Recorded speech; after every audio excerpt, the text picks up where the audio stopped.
오늘 본문의 말씀 이전까지 예수님이 말씀하신 내용들입니다. 세상 끝에 일어날 일들은 전쟁과 기근과 지진과 그리고 성도들을 미혹하는 거짓 선지자들이 많이 일어난다. 멸망에 가증한 것이 거룩한 곳에 서는 일들이 일어난다. 그날에 성도들이 알지 못하는 대환란이 일어날지라도 하나님께서 택하신 자들은 그러한 어려움 중에서도 보호해 주실 뿐만 아니라 대환란 후에 예수 그리스도가 그 자신이 이 땅에 재림하셔서 택한 백성들을 구원해 주신다라고 말씀하고 있어요. 여러분, 어떤 상황이 되더라도 나와 함께 해주시는 하나님을 의지하시기를 주님의 이름으로 권면하며 축복합니다. 그러므로 지금 우리가 해야 할 것은 십자가 복음 안에서 살아가는 삶이에요. 29절 함께 봉독합니다. 그날 환난 후에 즉시 해가 어두워지며 달이 빛을 내지 아니하며 별들이 하늘에서 떨어지며 하늘의 권능들이 흔들리리라. 아멘. 이런 일들이 진짜 일어나면 어떻게 될까? 다 끝장나는 거예요. 그러면 이런 일들이 이루어졌는가? 없어요. 그러면 이것은 상징을 두고 우리에게 주시는 말씀이에요. 예수님께서 구약의 이사야 선지자가 기록한 글을 인용한 거예요. 적으로 이사야 13장 1절과 9절로부터 11절 함께 봉독합니다. 아모스의 아들 이사야가 바벨 택하여 받은 경고라. 보라, 여호와의 날 곧 잔혹히 분냄과 맹렬히 노하는 날이 이르러 땅을 황폐하게 하며 그 중에서 죄인들을 멸하리니 하늘의 별들과 별 무리가 그 빛을 내지 아니하며 해가 돋아도 어두우며 달이 그 빛을 비추지 아니할 것이로다. 내가 세상의 악과 악인의 죄를 벌하며 교만한 자의 오만을 끊으며 강포한 자의 고만을 낮출 것이며. 아멘. 이사야 13장은 바벨론이라고 하는 나라를 멸망시키겠다. 하나님께서 바벨론을 멸망시키는 이유가 뭐냐? 너무 악하다는 거예요. 이사야 13장은 하나님께서 악한 바벨론을 심판하시겠다고 이사야 선지자에게 말씀하신 내용입니다. 예수님이 이 내용을 가지고 29절에 말씀하신 의도는 마지막 때에도 징조가 이와 같다는 거예요. 세상 권세를 잡은 악의 세력을 하나님께서 철저하게 심판하신다. 그러하니 오늘 지금을 살아가는 우리 신앙인들은 예수님을 믿되 끝까지 믿고 견디라고 말씀해 주시는 위로의 말씀입니다. 옆에 분에게 인사합시다. 믿으면 끝까지 믿읍시다. 한 번 더 인사합시다. 잘하면 끝까지 잘합시다. 그날 환난 후에라고 그랬어요. 이 구절은 환난 중에 일어나는 사건이다라는 후에 이 단어는 시간적으로 이렇게 나열된 그런 뜻이 아니에요. 원어를 찾아보면 동시에 함께 그런 뜻이에요. 다시 말하면 환난 중에 일어나는 영적인 사건들, 그리고 우리 눈에 보이도록 분별할 수 있도록 보여주는 사건들을 기록했어요. 29절에 말한 환난은 21절부터 22절의 내용에 있는 환난입니다. 함께 봉독합니다. 이는 그때에 큰 환난이 있겠음이라. 장세로부터 지금까지 이런 환난이 없었고 후에도 없으리라. 그날들을 감하지 아니하면 모든 육체가 구원을 얻지 못할 것이나 그러나 택하신 자들을 위하여 그날들을 감하시리라. 아멘. 요세푸스의 유대 전생사에 의하면 AD 70년에 일어난 예루살렘의 멸망은 그 당시에 그 성 안에서 죽은 사람들이 110만 명 정도가 돼요. 그러니 그런 상황 속에 있는 그리스도인들이라고 한다면 분명 하나님이 감해 주신다라고 해서 그 예루살렘이 포위됐을 때, AD 70년에 포위됐을 때에 로마 군인들의 내부 사정으로 잠시 포위망을 풀었어요. 예수님이 오늘 본문의 말씀을 기억하는 이스라엘 백성들의 그리스도인들은 그 포위망이 풀어졌을 때 도망을 가서 살았어요. 중요한 메시지입니다. 여러분과 제가 이 땅에 살아갈 때 아무리 어렵고 힘든 상황일지라도 내게 유익을 찾으세요. 내게 유익을 찾는 그 모습은 아무리 어렵고 힘든 상황일지라도 하나님이 함께해 주셔서 도와주신다는 사고와 일맥상통하는 거예요.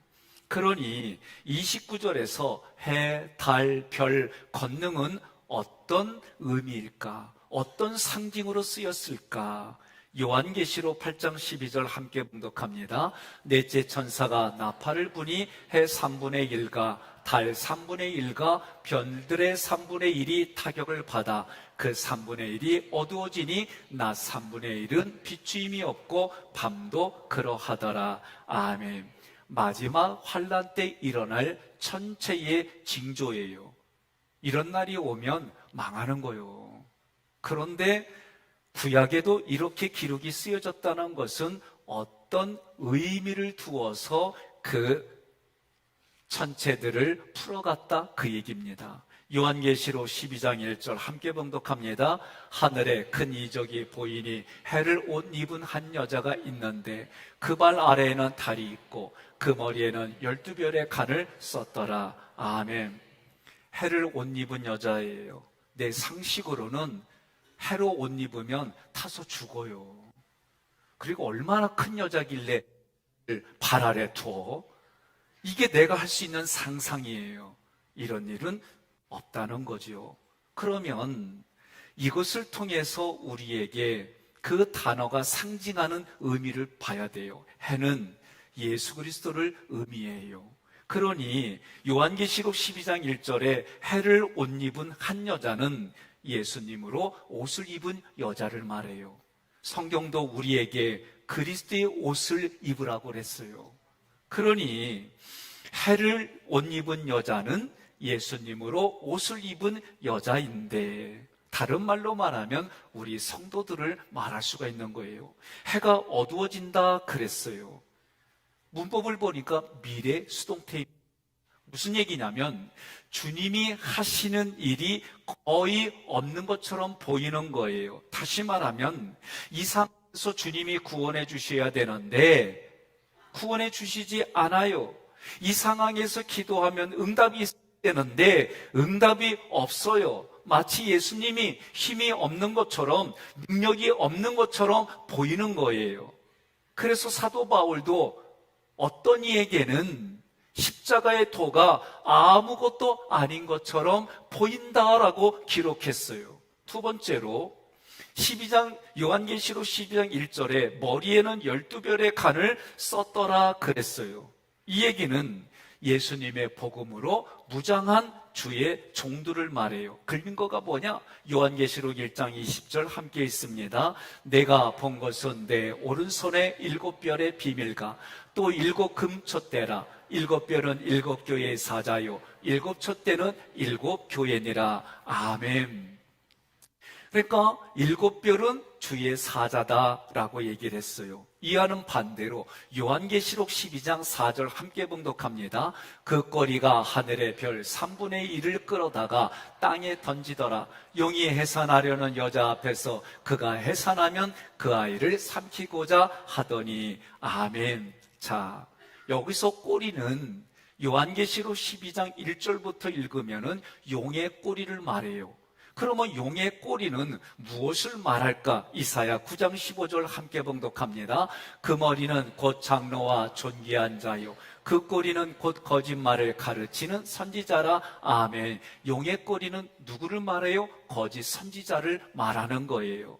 거짓 선지자가 하늘의 별 3분의 1을 끌어다가 땅에 던진다고 그랬어요. 이 얘기는 거짓 선지자의 가르침을 받아서 예수님을 배경한 주의 종들을 말하는 거예요. 거짓 선지자들은 용의 세력에 속해 있습니다. 무엇을 말할까요? 비진리를 말합니다. 반복음을 말해요. 윗두리는 복음의 옷을 입었는데 아랫두리는 이성의 옷을 입었어요. 위아래가 복음으로 입어야 되는데 오늘날 이렇게 변질된 복음들이 너무나도 많다는 얘기입니다. 머리에 관은 교회를 말합니다. 이사에게 선포된 말씀으로부터 지금까지 앞으로도 거짓 선지자들에게 미혹당해서 배교하는 주의 종들과 성도와 교회들이 생겨난다라고 말하는 거예요. 요한계시록 9장 10절과 19절 함께 봉독합니다. 또 전갈과 같은 꼬리와 쏘는 살이 있어 그 꼬리에는 5달 동안 사람들을 해하는 배가 있더라.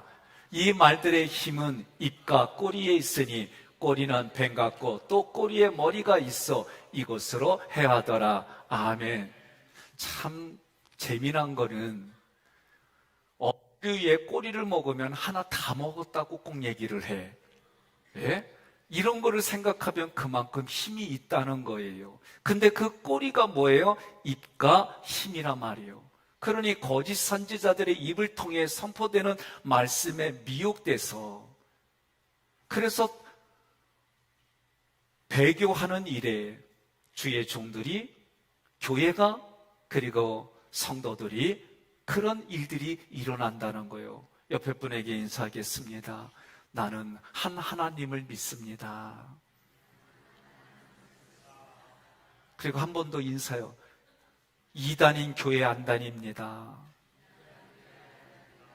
1단인 학위교회 다닙니다. 네? 그래요. 1단은 정통교회를 제가 말하는 우스갯소리요. 자, 별들이 하늘에서 떨어지며 거짓 선지자들의 가르침을 받아서 예수님으로부터 떨어져 나간 사람들을 말하는 거예요. 그 발에는 달이 있고 어두운 세상에서 그 발 아래에는 달이 있다 그랬어요. 요한계시록 12장의 이 말씀은 어두운 세상에서 승리의 빛, 복음의 빛을 비추는 교회를 말하는 거예요. 그런데 그 교회로 표현하는 달이 어두워졌다 그랬어요. 달은요, 해의 빛을 받아서 비추는 반사체예요. 영생이시고 빛이신 예수님으로 말미암아 비춰야 될 그런 존재들이 어두워졌다라고 말하는 거예요. 다시 말하면 달이 빛을 내지 아니한다는 것은 교회와 성도들이 말씀 안에서 누리는 기쁨과 감사가 없다는 거예요. 말씀을 통해서 내가 하나님 앞에 사람들 앞에 헌신하고 충성하는 모습이 없다는 거예요. 이 모습은 다시 말하면 예배가 이런 생동감이 없이 예배를 드린다 그런 얘기예요. 이걸 또 다르게 표현하면 자기 자신을 드러낸다는 거예요. 자기 만족이 우선시한다는 거예요. 그러니 예배드리고 그 자리가 천국입니다라고 말하는 그 감동과 감격이 없다는 거예요. 여러분에게 여쭤보십시오. 자기 자신에게 물어보십시오. 내가 지금 드리는 예배가, 내가 지금 살아가는 삶의 자리가 그런 자리인지 아닌지 자기가 알아요. 29절에서 본문의 29절에서 권능, 이 디나미스는 공중 권세 잡은 자들을 말해요. 하늘에 있는 악한 영들이 말해요. 그런데 문법을 보니까 수동태예요. 무슨 얘기입니까? 주님에 의해서 흔들려지고 있다 그 얘기예요. 조금 더 성경 구절을 찾아보겠습니다. 고린도전서 15장 56절 24절 함께 봉독합니다. 사망이 쏘는 것은 죄요 죄의 권능은 율법이라. 그 후에는 마지막이니 그가 모든 통치와 모든 권세와 능력을 멸하시고 나라를 아버지 하나님께 바칠 때라. 아멘. 예수님의 능력을 말할 때도 디나미스 이 단어가 쓰였어요.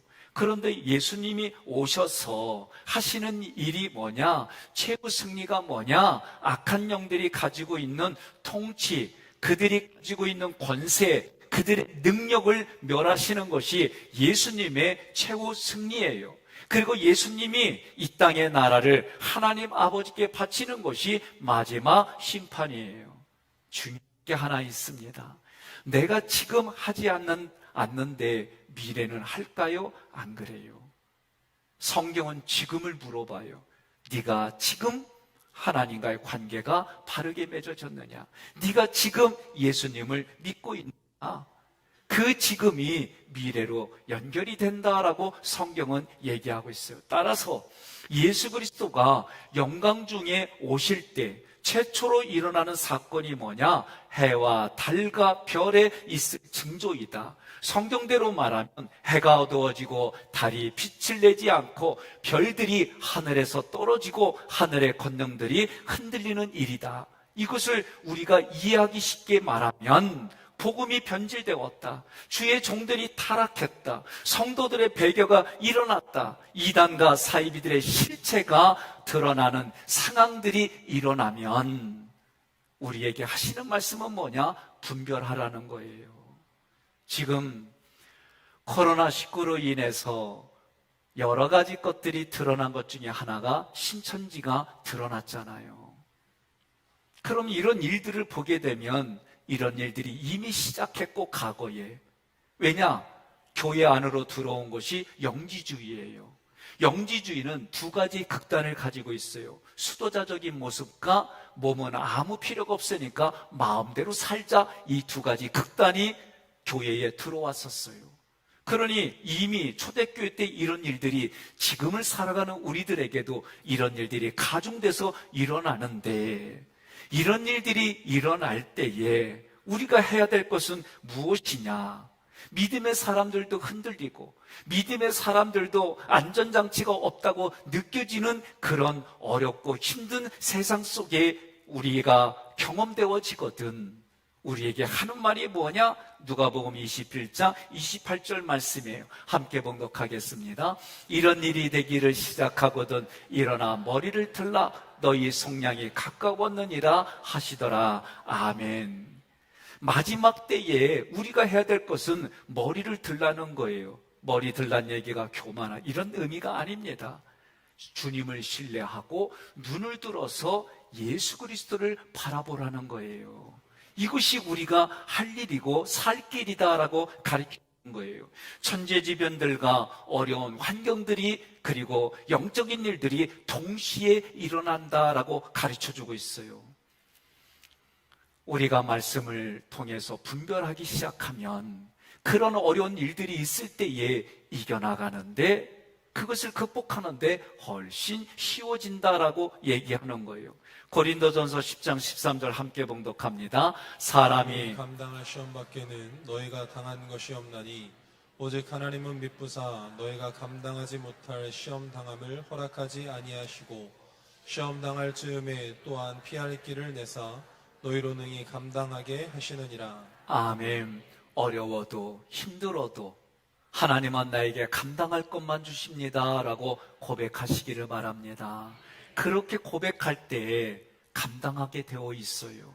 이기게 해주시는 하나님이 그것을 이기도록 은혜를 베풀어 주심을 믿으시기를 바랍니다.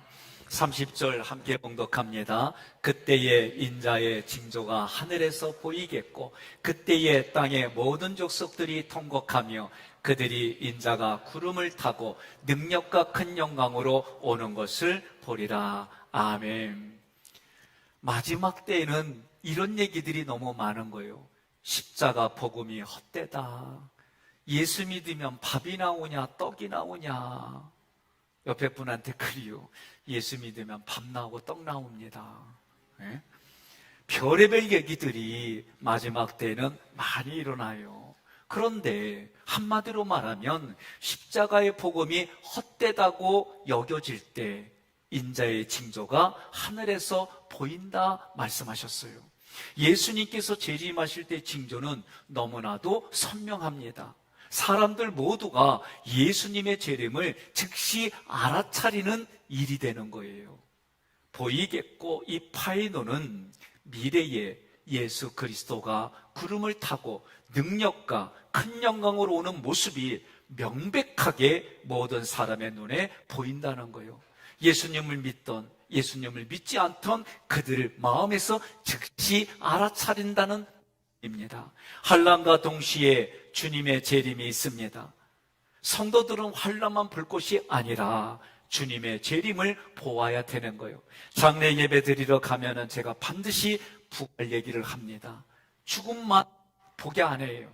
죽음 이후에 부활이 있음을 꼭 믿으시기를 바랍니다. 그러므로 주님의 약속으로 모든 상황을 보셔야 됩니다. 나에게는 너무 아픈 시간일지라도 주님은 함께하십니다.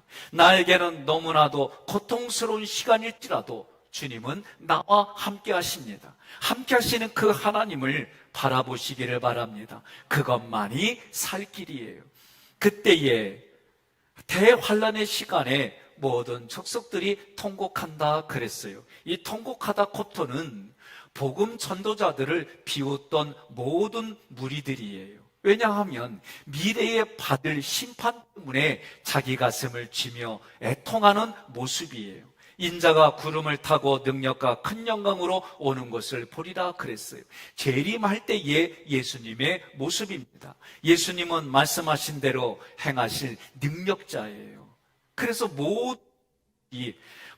무릎이 예수님의 무릎 앞에 꿇게 하신다 그랬어요. 모든 성도들에게 받기에 합당하신 영광의 주님이십니다. 이스라엘 백성들이 출애굽할 때에 승리의 노래를 불렀어요. 구원받아서 기쁨을 찬양했어요. 약속의 땅으로 행진했어요. 이런 모습처럼 우리들도 마지막 심판이 하나님이 약속한 나라예요. 지금 여기가 하나님의 나라라는 의식을 가지고 살아가면서 그날을 기대하고 승리의 길을 걸어가게 해주셨다. 이게 에베소서의 약속의 말씀이에요. 그러니 감당할 것만 주시는 거예요. 여러분과 제가 감당할 것만 주시는 하나님의 은혜를 의지하면 여러분의 상황과 환경에 눌려서 사는 것이 아니라 이기게 해주시는 하나님의 은혜를 통해 열매 맺는 자리가 되는 줄로 믿으시기를 바랍니다. 구원의 기쁨이 있습니다. 승리의 찬양이 있습니다. 그것을 담아서 하나님 앞에 드리는 것이 오늘 이 시간 예배자의 자리로 앉아서 여러분과 제가 하나님께 예배 드리는 거예요.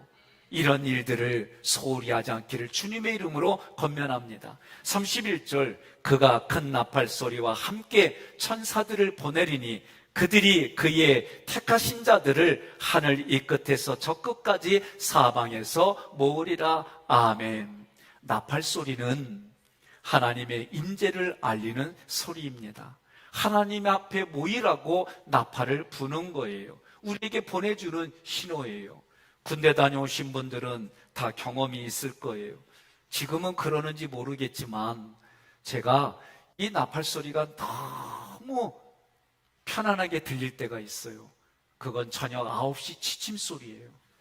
나팔 불면 다 자요. 그게 나팔 소리가 우리에게 잠자는 시간의 신호예요. 그런데 이 나팔 소리가 눈 감았다 뜨면 너무 듣기 싫어. 새벽이 되면 일어나라고 나팔 불어요. 그러니 오늘 이 나팔 소리가 예수님을 믿고 예수님 바라보며 견디는 사람들에게는 이 나팔 소리가 주님의 장중으로 불러드리는 초청의 소리로 이 마음이 평강이 있겠지만 예수님을 믿지 않는 사람들에게는 지옥에 가는 거예요. 그러니 이 나팔 소리가 들리고 예수님이 내려오는 모습이 볼 때에 예수를 믿던 믿지 않았던 그들 마음속에서 영원히 깨어나서 자기 스스로 어디로 가야 될지 알게 되는 거예요. 그러니 여러분 가슴을 치며 후회한들 그때는 이미 늦은 거예요. 베드로후서 2장 9절 함께 봉독합니다. 주께서 경건한 자는 시험에서 건지실 줄 아시고 불의한 자는 형벌 아래에 두어 심판 날까지 지키시며. 아멘. 나는 여러분들이 경건한 자로 이 땅을 살아가기를 바라요. 정말 하나님 앞에 두려운 마음 가지고 살아가기를 간절히 권면합니다. 예수님이 재림하실 때 모든 사람과 민족에게 그의 천사들을 보내신다고 했어요. 이유가 무엇입니까? 하나님이 고르고 골라서 택한 사람들을 한 명도 빠짐없이 모으려고 천사들을 우리 각자에게 보내주신다는 거예요. 믿으시기를 바랍니다. 예수님의 초림은 베들레헴 말구이에서 소수의 사람들에게 영접하여 조용히 이 땅에 오셨어요. 그러나 재림주 예수님은 천군 천사를 대동합니다. 심판주의 모습으로 오십니다. 이 세상 사람들, 예수를 믿는 사람이건 예수를 믿지 않는 사람이건 모든 사람의 눈에 목격하도록 동시에 영광 중에 오심을 믿으시기를 바랍니다. 그러므로 지금 회개할 것이 있다면 자복하여 회개하십시오. 그때에 홀로 남겨져서 통곡하는 것보다도 지금 그것이 훨씬 더 각자에게 유익합니다. 사도행전 2장 38절 함께 봉독합니다. 베드로가 이르되 너희가 회개하여 각각 예수 그리스도의 이름으로 세례를 받고 제사함을 받으라. 그리하면 성령의 선물을 받으리니. 아멘. 지금 온 세상은 이상기후로 참 고통받아요. 어느 지역은 가뭄이에요. 어느 지역은 사람이 견딜 수 있는 온도가 66도인데 67도가 넘었어요. 어떤 곳은 물이 너무 많이 넘쳐요. 눈이 너무 많이 왔어요.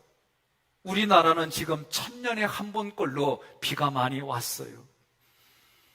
이상기후로 인해서 동식물들의 주거지가 바뀌어가 있어요. 그들의 생활 터전이 바뀌어졌어요. 동식물이 바뀌어가면 사람도 바뀔 수밖에 없는 거예요. 자연의 재해들이 지금 이 세상 곳곳에 판을 치고 있습니다. 사람들이 유익을 얻으려고 개발을 해요. 개간을 해요. 이것이 인재가 되어져서 우리가 어려움을 겪어요. 어떤 이들에게는 삶의 터전이 뺏겼어요. 어떤 이들에게는 삶이 그 자리에서 정식이 되어졌어요. 죽음의 공포가 많아졌어요. 고통을 가지고 살아갈 수밖에 없어요. 하나님이 주신 응답 중에 하나가 이제는 도시에는 정신적으로 문제가 되는 사람들이 많아진다 그랬어요. 우리나라도 이제는 안전지대가 아닙니다. 어제까지만 해도 생각지 못한 사건, 사고들이 다 정신적으로 문제가 있는 일들인 것을 우리가 알잖아요. 저쪽 인도에서는 힌두교인들이 사는 지역하고 예수 믿는 지역이 있는데 예수 믿는 지역을 다 초토화시켜버렸어요.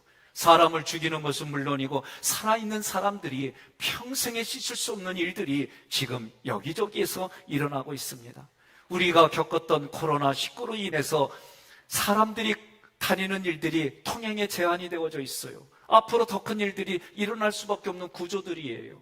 이런 일들로 인해서 많은 사람들이 지금 세상의 끝은 아닌가 하는 그런 생각을 갖는 분들도 계세요. 그렇게 생각하든 어떤 생각을 가지고 있든 우리들 마음속에는 불안과 염려와 근심과 절망에 빠지게 되는 일들이 점점 가중되고 있어요. 어떤 일들을 하든지 간에 완벽하고 완전하고 분명한 것은 이 세상에 아무것도 없습니다. 특별히 남과 북이 대치되어 있는 곳에 양쪽에 가지고 있는 무기가 폭탄이 터지면 1m 안으로 다 촘촘히 떨어지는 그런 숫자를 가지고 있는 게 남과 북의 대치 상태예요. 그래서 한때는 이런 전쟁 물자가 복지로 가면 얼마나 좋겠느냐, 그것이 10수년 동안 이런 주장들이 지금은 쏙 들어갔어요. 들어갈 수밖에 없는 환경들이 생겼어요. 우리가 살아가는 삶에는 어느 자리든 안전한 곳은 없습니다.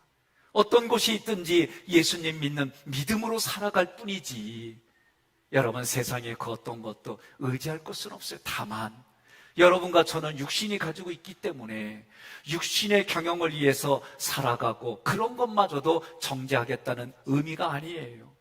우리가 진정으로 믿어야 될 대상은, 의지할 대상은 삼위일체 하나님밖에 없습니다. 오늘 이러한 어렵고 힘든 상황들, 우리 유장로님 얘기들을 들어보니까 그 동네도 90줄이 되신 주민들도 이러한 홍수는 처음 겪는다고 그래요. 그러니 이 나라도 1000년에 한 번 겪을 일이 왔어요. 점점 이런 일들은 가중되어져서 많아질 겁니다. 자연재해뿐만 아니라 사람이 살아가는 그 자리에 정신적으로 문제가 되는 분들이 중요한 단추를 가지고 있다면, 중요한 키를 가지고 있다면 이런 일들은 이제 시스템으로 걸러주는 일들이 점점 더 어려워지는 시대에 우리가 살아가고 있어요. 그러니 하나님이 때를 따라 도와주시지 아니하면 살아갈 수 없는 존재인데, 오늘 말씀은 이런 저런 것과는 비교할 수 없는 환난이 올 때에 하나님의 사람들을 하나님이 도와주시고 하나님의 사람들을 하나님이 지켜주신다라고 약속해 주셨어요. 그러니 오늘 여러분과 저는 예배 중에, 그리고 살아갈 때에 선포해야 됩니다. 믿음으로 선포해야 됩니다. 따라하겠습니다. 환난 중에도 주님은 나와 함께 하십니다. 약속하신 대로 택한 백성들을 돌봐주십니다. 여러분 믿으십니까? 그래서 하나님은 하나님의 나라를 위해 살고 하나님의 뜻을 성취하려고 살아가라고 말씀해 주시는 거예요. 성경은 말합니다. 오직 의인은 믿음으로 살리라. 의인 대신에 자기의 이름을 넣어서 세 번만 우리가 구호로 외칩시다. 오직 백성여는 믿음으로 살리라. 이렇게 여러분 각자의 이름을 넣어서 세 번만 외칩시다. 시작. 오직 백성여는 믿음으로 살리라. 오직 백성여는 믿음으로 살리라. 오직 백성여는 믿음으로 살리라. 믿습니까? 그렇게 살아가시기를 주님의 이름으로 권면하며 축복합니다.